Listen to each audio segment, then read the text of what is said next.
Olá pessoal, olá você desbravador, seja muito bem-vindo. Você que clicou aqui, com toda certeza quer ouvir mais sobre o livro O Libertador. Você que está estudando para alguma prova ou só quer aprender mais sobre o Espírito de Profecia, seja muito bem-vindo. Deixe seu like e se inscreva no nosso canal. Vamos lá? Livro O Libertador, capítulo 13, A Vitória. Este capítulo é baseado em Mateus 4, versículos 5 a 11, Marcos 1, versículos 12 e 13 e Lucas 4, versículos 5 a 13.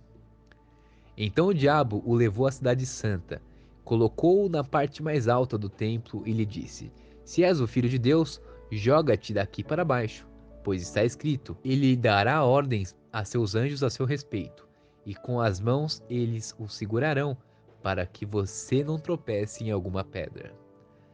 Ainda com a aparência de um anjo de luz, Satanás deixou evidente que tinha familiaridade com as Escrituras. Jesus usou a palavra para sustentar sua fé, e o tentador agora usou para fazer seu engano parecer aceitável. Satanás insistiu que o Salvador desse mais uma evidência de sua fé. Outra vez, a tentação é introduzida com insinuação de desconfiança. Se és o Filho de Deus, Cristo foi tentado a dar a resposta àquele "se", mas recusou-se a fazer qualquer outra coisa que envolvesse a mais leve aceitação de dúvida. O tentador pensou em se aproveitar da humanidade de Cristo e o incitar a ir além do que Deus permitia.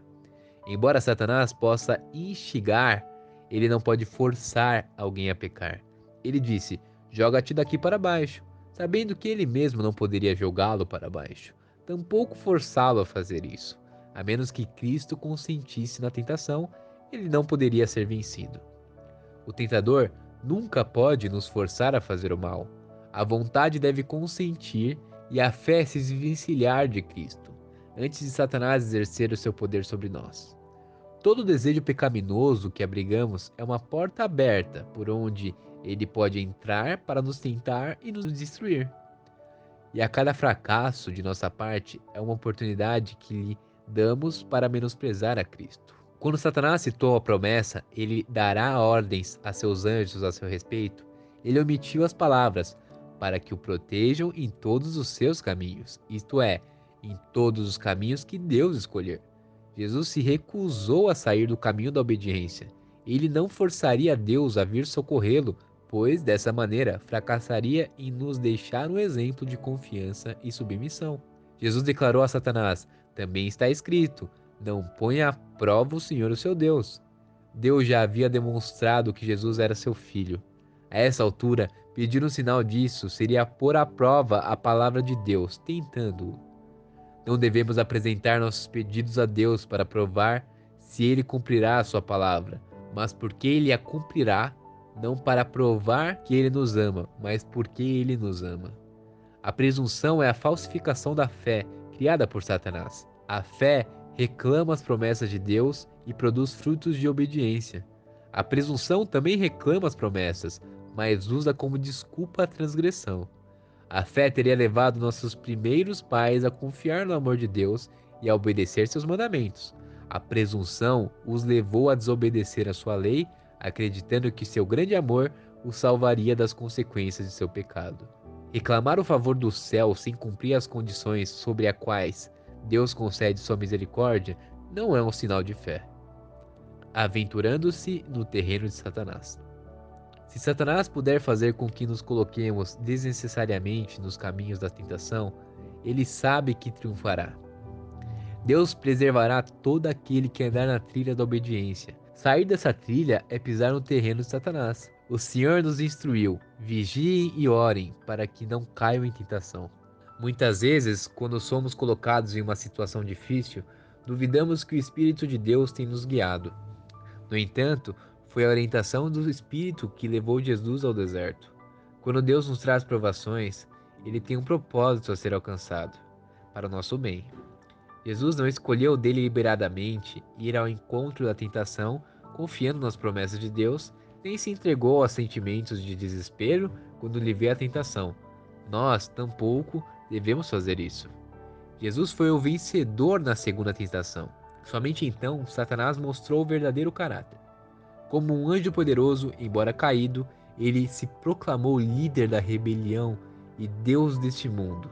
Levando Jesus para o alto da montanha, fez com que os reinos do mundo fossem exibidos diante dele em visão panorâmica. A luz do sol banhava as cidades com seus templos, palácios de mármores, campos férteis e pomares repletos de frutos. As marcas do pecado estavam escondidas. Os olhos de Jesus estavam fixos naquela cena incrível, com beleza e prosperidade. Nesse momento, ele ouviu a voz do tentador: tudo isso te darei, se te prostrares e me adorares.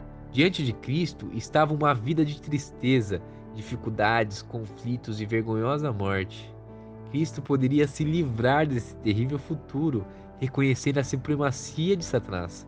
Mas fazer isso seria ceder a vitória no grande conflito. Se Satanás vencesse agora, a rebelião triunfaria.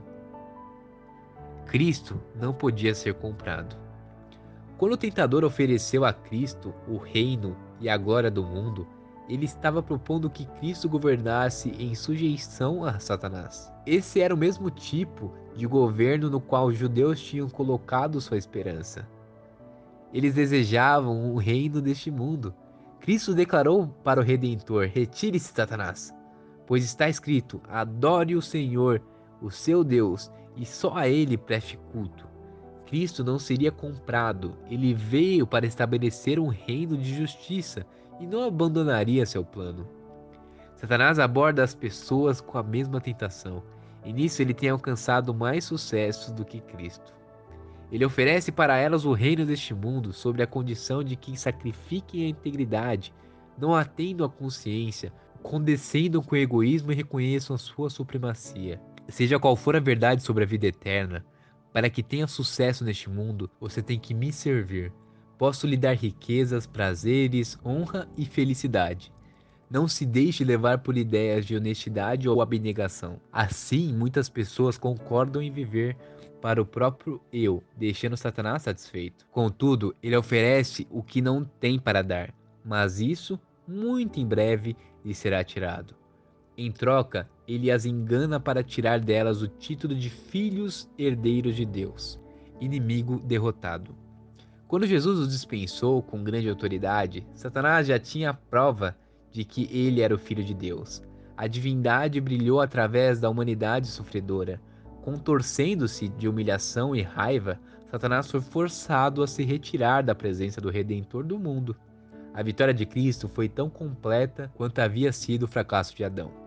Portanto, podemos resistir à tentação, forçando Satanás a fugir de nós. Jesus obteve a vitória por meio de submissão e fé em Deus.